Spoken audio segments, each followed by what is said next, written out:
بسم اللہ الرحمن الرحیم قال وإذا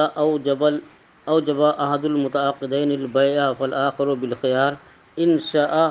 قبل في المجلس وإن شاء رده۔ جب متعاقدین میں سے کسی ایک نے بیع کا ایجاب کیا تو دوسرے کو اختیار ہے، اگر چاہے مجلس میں بیع کو قبول کرے اور چاہے تو رد کر دے۔ ہم بتا چکے ہیں کہ بائع اور مشتری دونوں میں سے جس کا قول پہلے ہو اسے ایجاب کہتے ہیں۔ مثلا بائع نے کہا کہ میں نے اپنا یہ سامان اتنے روپے میں فروخت کیا تو یہ ایجاب ہو گیا۔ مشتری نے کہا کہ میں نے اسے قبول کیا تو یہ قبول ہوا۔ اور اگر مشتری یہ کہہ دے کہ آپ کا یہ قلم میں نے 10 روپے میں خریدا اور بائع کہہ دے کہ میں نے فروخت کیا، تو مشتری کا یہ کہنا کہ میں نے اتنے میں خریدا یہ ایجاب ہے، اور بائع کا یہ کہنا کہ میں نے 10 روپے میں فروخت کیا یہ قبول ہے۔ تو جس کا قول پہلے ہو، چاہے وہ بائع ہو یا مشتری، تو پہلے والے کے قول کو ایجاب اور دوسرے کے قول کو قبول کہتے ہیں۔ یہی حال نکاح میں ہے کہ ایجاب و قبول کی زوجین میں سے جس کا قول پہلے ہو ایجاب ہے۔ مثلا مجلس عقد میں وکیل کہتا ہے کہ میں نے ہندہ بنت زید کا نکاح تمہارے ساتھ کیا، تو دولہا کہتا میں نے قبول کیا، تو وکیل کا یہ کہنا کہ ہندہ بنت زید کا نکاح میں نے تمہارے ساتھ کیا یہ ایجاب ہے، اور دولہا کا کہنا میں نے قبول کیا یہ قبول ہے۔ اگر اس کے برعکس جو ہے دولہا پہلے کہہ دے کہ میں نے ہندہ بنت زید کے ساتھ اتنے مہر کے عوض نکاح کیا تو یہ ایجاب ہے۔ اب خود ہندہ کہے یا ہندہ کا وکیل کہے کہ میں نے قبول کیا یہ قبول ہوگا۔ تو خلاصہ یہ کہ جس کا قول پہلے ہو وہ ایجاب ہے۔ تو عاقدین یعنی بائع اور مشتری میں سے جس نے ایجاب کیا تو اب دوسرے کوئی اختیار ہے، چاہے مجلس میں قبول کر دے اور چاہے مجلس میں رد کر دے۔ اگر قبول کر دے تو یہ بیع لازم ہو جائے گی، رد کر دے تو بیع فسخ ہو جائے گی۔ کہتے وہذا خیار القبول، اور اس کا نام خیار قبول ہے۔ اب یہ بتا رہے ہیں کہ جب بائع یا مشتری کسی نے یہ کہا کہ میں نے اپنا سامان بیچا یا تمہارا سامان میں نے خریدا، تو دوسرے فریق کو قبول کا اختیار کیوں ہوتا ہے؟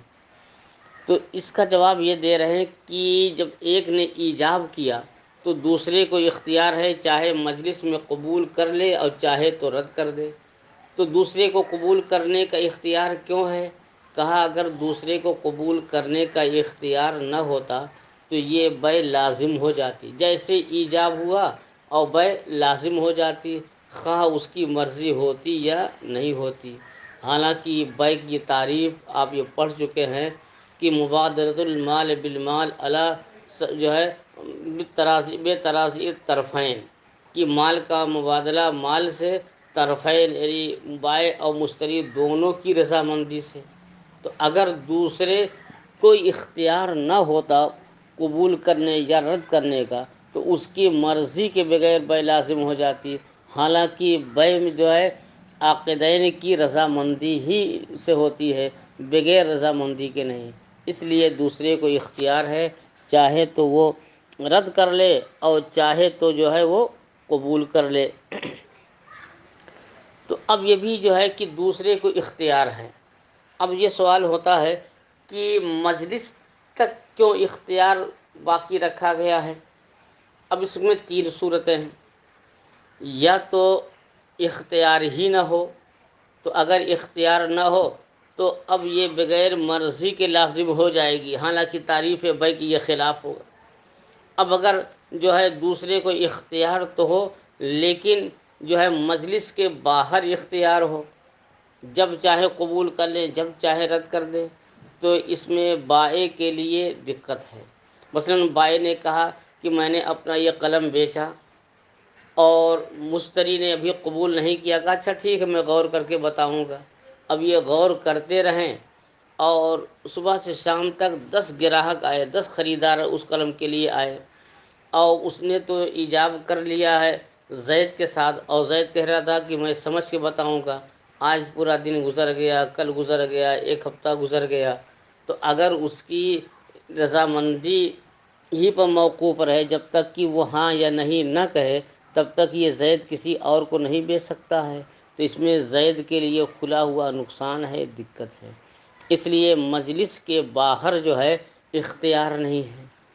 تو اب مجلس میں بھی کیوں اختیار ہے؟ بھئی جیسے اس کے منہ سے یہ نکلا کہ تو کہ یہ قلم میں نے اتنے روپے میں بیچا، تو فوراً بلا تردد یہ ہاں کہے یا نہ کہے؟ کہا ایسا نہیں، کیونکہ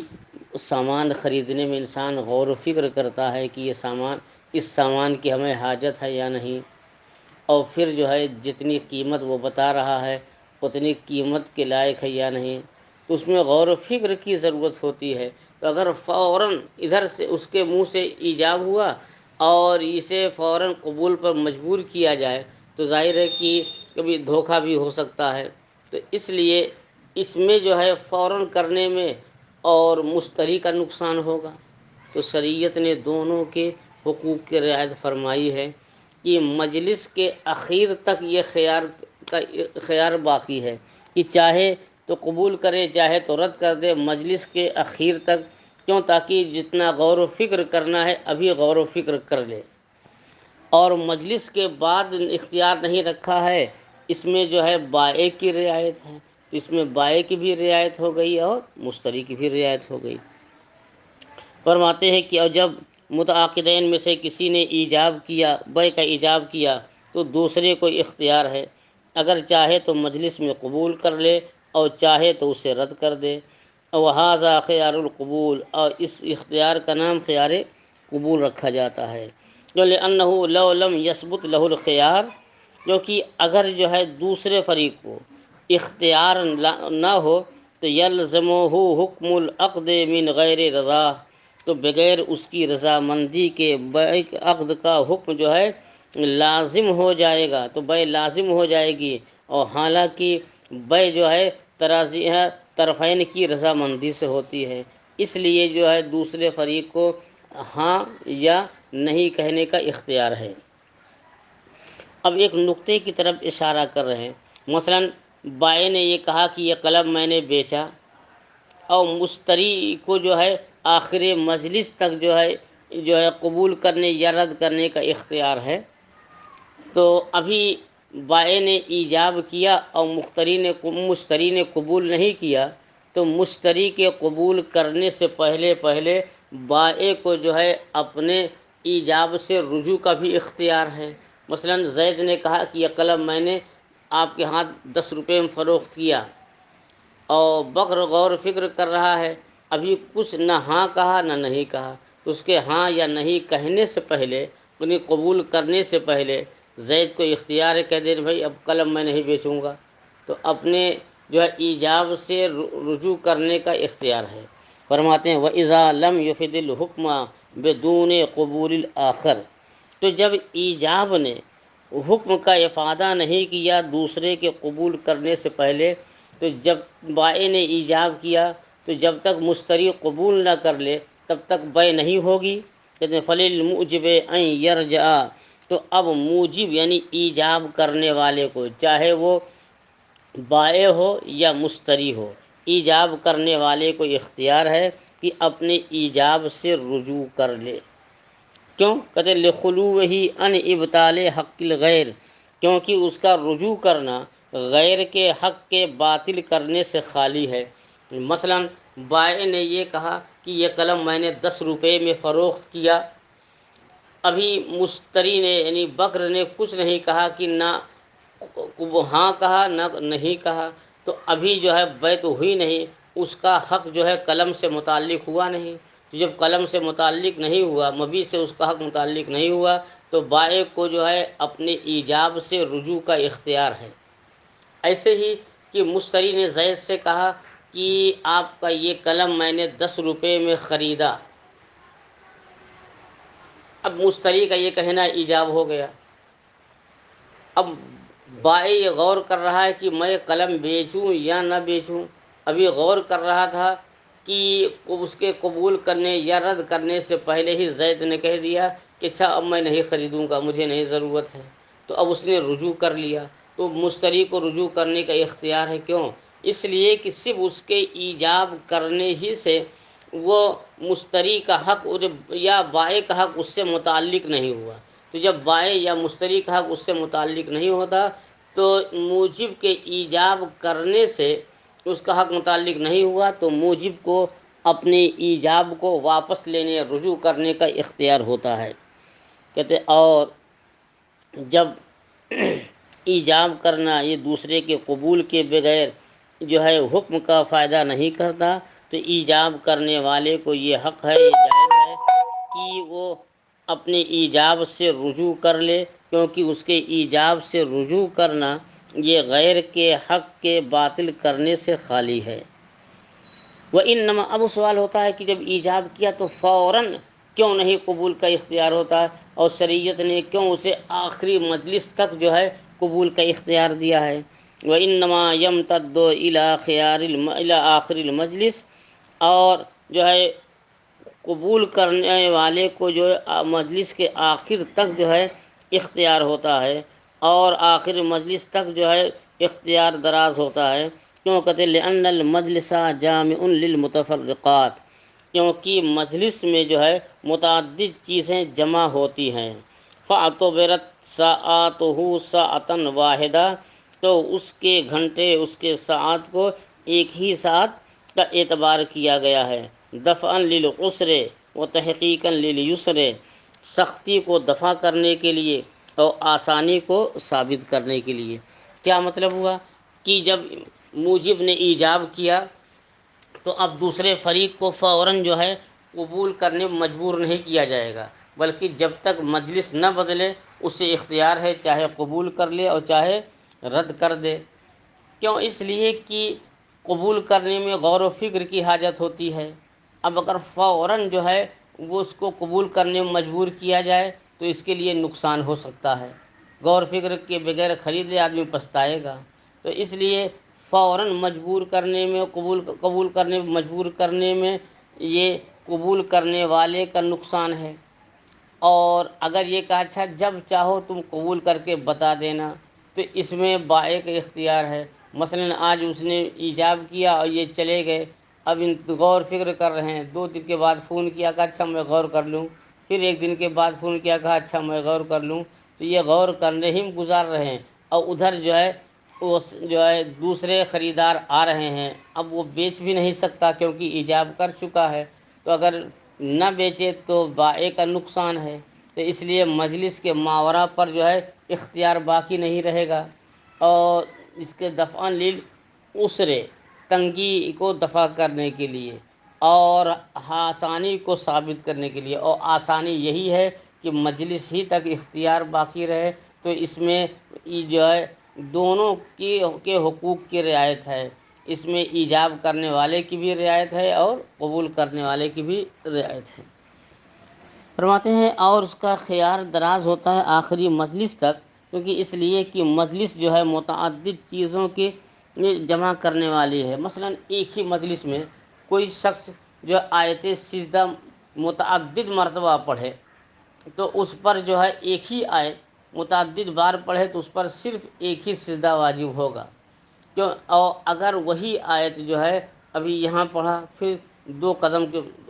ہٹنے کے بعد پڑھا، پھر 4 قدم ہٹنے کے بعد پڑھا، پھر 10 قدم ہٹنے کے بعد پڑھا، تو جہاں جہاں پڑھ رہا اس پر اتنی مرتبہ سجدہ تلاوت واجب ہوگا۔ لیکن ایک ہی مجلس میں بیٹھ کر کے 50 مرتبہ وہی آیت پڑھے تو صرف ایک ہی سجدہ واجب ہوگا۔ تو معلوم ہوا کہ مسجد جو ہے متفرق چیزوں کو جمع کرنے والی ہے۔ تو تمام ساعت کو جو ہے جب تک بیٹھا ہے، مجلس نہیں بدلی ہے، غور کر رہا، تو اس کو اگرچہ 2 گھنٹہ لگ گئے تو 2 گھنٹہ نہیں مانا جائے گا، ایک ہی ساعت۔ دفعا للعسر، اس میں تنگی کو دفع کرنا، کس کی تنگی؟ بائع کی تنگی کو دفع کرنا ہے۔ اگر مجلس کے ماورا تک رہے تو بائع کا نقصان ہوگا، اور اگر جیسے اس کے منہ سے ایجاب نکلا فوراً قبول پر مجبور کیا جائے تو اس میں جو ہے مشتری کا نقصان ہوگا۔ اب ایک مسئلہ کہہ رہے ہیں کہ زید جو ہے گھوڑا بیچنا چاہتا ہے، اسے یہ خبر ملی ہے کہ خالد جو ہے گھوڑا خریدار ہے، گھوڑا وہ تلاش رہا ہے، لیکن دونوں کا گھر کافی دور ہے اور زید کے پاس ٹائم نہیں ہے کہ خالد کے گھر جائے، تو اب جو ہے وہ کسی قاصد کو، اپنے نوکر کو یا کسی کو کہلا سکتا ہے کہ تم جو ہے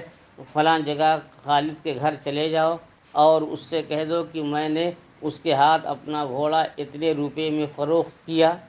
اس کا قاصد گیا اور یہ کہا، اب اسے خالد کو اختیار ہے، چاہے قبول کر لے مجلس میں چاہے رد کر دے۔ تو بائیں تو خود نہیں گیا لیکن ایک قاصد بھیج دیا، اس نے ایجاب کیا، تو یہ بھی صحیح ہے۔ یا گھوڑے کا خریدار، اس نے اپنا نوکر ککرسنڈا میں زید کے پاس بھیج دیا اور یہ کہا مجھے اطلاع ملی ہے کہ آپ گھوڑا بیچ رہے ہیں، تو آپ کا گھوڑا میں نے مثلاً 10,000 میں خریدا، اب زید کو اختیار ہے، چاہے جو ہے بیع کو نافذ کر دے یا رد کر دے۔ تو یہاں بائع یا مشتری خود نہیں جا رہے، اپنا قاصد بھیج رہے ہیں۔ اور اگر بالفرض کوئی قاصد نہ ملے اور جو ہے تحریر بھیج دیں، خط بھیج دیں اور خط کے ذریعے سے ایجاب ہو، تو یہ بھی کیا ہے، صحیح ہے، اس لیے کہ القلم احدی اللسانین اور الخط کالکلام، یہ سب ضابطہ ہے کہ کیسے چاند کا ثبوت ہوتا ہے، تو گواہی سے بھی ہوتا ہے کہ گواہ اگر کے روبرو شہادت دیتے ہیں کہ میں نے جو ہے فلاں مہینے کا چاند فلاں دن فلاں وقت جو ہے فلاں جگہ سے دیکھا ہے، اور اگر جو ہے یہ عینی شاہد نہ ہو اور قاضی جو ہے اپنا فیصلہ لکھ کر کے جو ہے دوسرے قاضی کے پاس 2 گواہوں کے ساتھ بھیج دے، اس کو کتاب القاضی الی القاضی کہتے ہیں، اس سے بھی چاند کا ثبوت ہوتا ہے۔ کوئی شخص اپنی بیوی کو زبانی طلاق دے دے، طلاق پڑ جائے گی، زبانی نہیں دیا اور خط لکھا، تحریر لکھ کر کے بھیج دیا کہ میں زید بن بکر ہوں اور میں نے اپنی بیوی یا میں نے تمہیں جو ہے اور اتنی طلاق دیا، جو ہے فلاں دن میں نے طلاق دیا، یا دن بھی نہ لکھے، میں نے تمہیں طلاق دیا لکھ کر کے دستخط کر دے، تو اب زبان سے کچھ نہیں کہا لیکن تحریر لکھ دیا ہے، تو اب تحریر سے بھی طلاق واقع ہو جاتی ہے۔ تو جو کام زبان سے ہوتا ہے وہی کام جو ہے تحریر سے بھی ہوتا ہے۔ تو فرماتے ہیں کہ وغل کتاب و کل خطاب، اور تحریر یہ خطاب کی طرح ہے، وقزل ارسال، اور ایسے ہی قاصد بھیجنا بھی، اگر کوئی قاصد بھیج دے تو قاصد بھیجنے سے بھی جو ہے ایجاب یا قبول ہو جائے گا۔ حتیٰ اعتبر مجلس و مجلسہ بلوغ الکتاب و اداء الرسالہ، اگر تحریر بھیجا ہے تو تحریر کے پہنچنے کی مجلس کا اعتبار ہوگا، جس مجلس میں تحریر پہنچی ہے اسی مجلس میں اسے اختیار ہے کہ چاہے قبول کرے یا رد کر دے، یا جس مجلس میں جو ہے اس کا قاصد پہنچا ہے اور اس نے ایجاب کیا اسی مجلس میں اس کو قبول کا اختیار ہے۔ وَلَيْسَ لَهُ أَن يَقْبَلَ فِي بَعْضِ الْمَبِيعِ، اور اسے یہ اختیار نہیں کہ بعض مبیع کو قبول کرے۔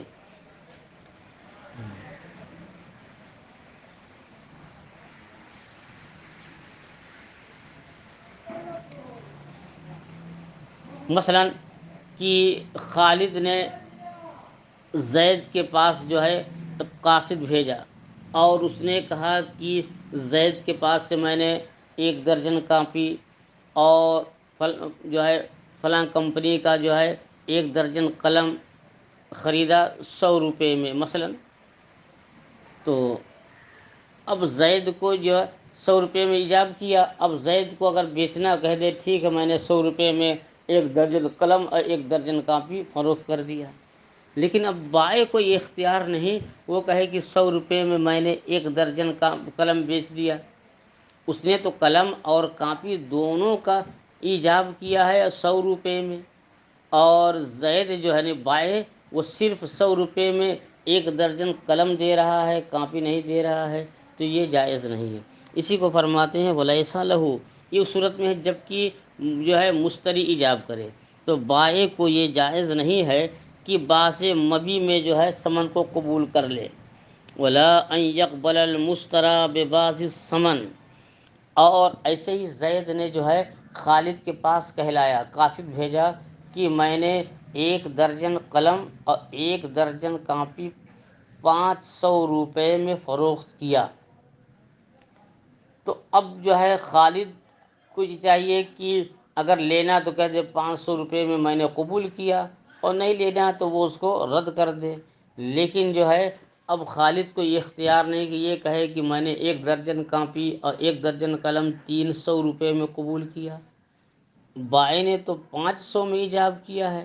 اور وہ 300 میں قبول کرے، اس سے یہ اختیار نہیں ہے۔ ہاں وہ ایک الگ چیز ہے کہ جب بائیں اور مشتری دونوں آمنے سامنے ہوں، ابھی جو ہے بھاؤ تاؤ ہو رہا ہے، وہ کہہ رہا 500 میں ہم دیں گے، یہ کہا ہم 100 روپے میں لیں گے، ابھی یہ تو مول بھاؤ بے تو ایجاب و قبول تو ہوا نہیں، تو ایجاب و قبول سے پہلے بھاؤ کو کم کرانے کی اجازت ہے، مگر ایجاب جب ہو جائے تو جتنے میں ایجاب ہوا اتنے میں قبول کرے یا تو سب رد کر دے۔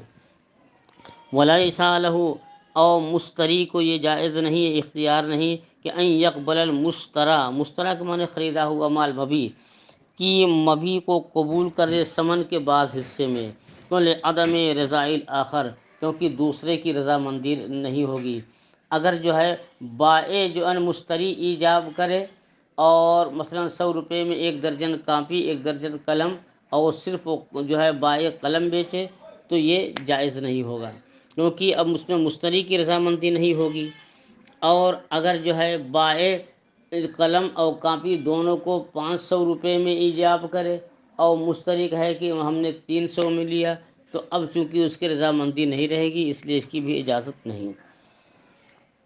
کہ لیسا لعدم رضاء الآخر، دوسرے کی رضامندی نہ ہونے کی وجہ سے، بے تفرق الصفقہ، صفقہ کے متفرق ہونے کی وجہ سے، الا اذا بینا ثمنا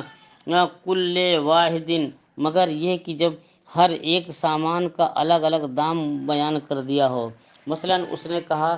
کہ ہم نے جو ہے 1 درجن کاپی 1 درجن قلم جو ہے 500 روپے میں دیا، قلم کی قیمت 200 روپے، کاپی کی قیمت 300 روپے، تو ہر ایک کا الگ الگ ریٹ بتا دیا ہے، تو اب جو ہے مشتری یہ کہہ سکتے، اختیار ہے کہ میں نے 200 روپے میں قلم خریدا یا 300 روپے میں کاپی خریدا، اور جب الگ الگ قیمت مجموعی قیمت ایک ساتھ بتا دے